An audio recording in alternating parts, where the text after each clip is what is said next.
Tahu campur guys, iki mae gawe tahu campur di toko warung wong karo didol. Nek poso wingi bakulane sore tekan bengi. Iki nggodhog kupat sejinah nek pawon.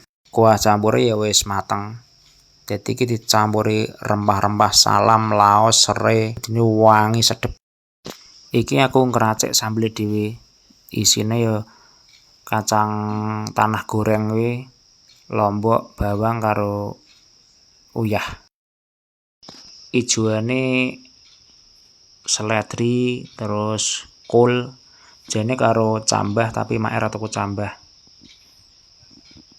Iki tak rajangke tempe karo tahu gorenge.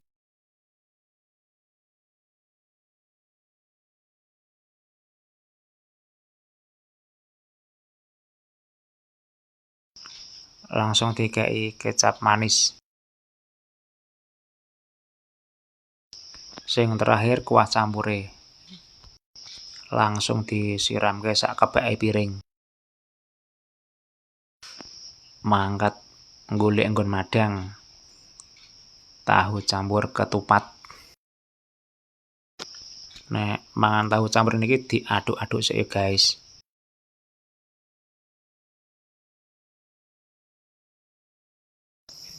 Wah, seger tenan.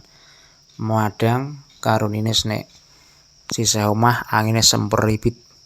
Lah mburiku kae iki tumpukan kayu. Lah kae iki kayu glondongan stoke bapakku nek meh ge masak.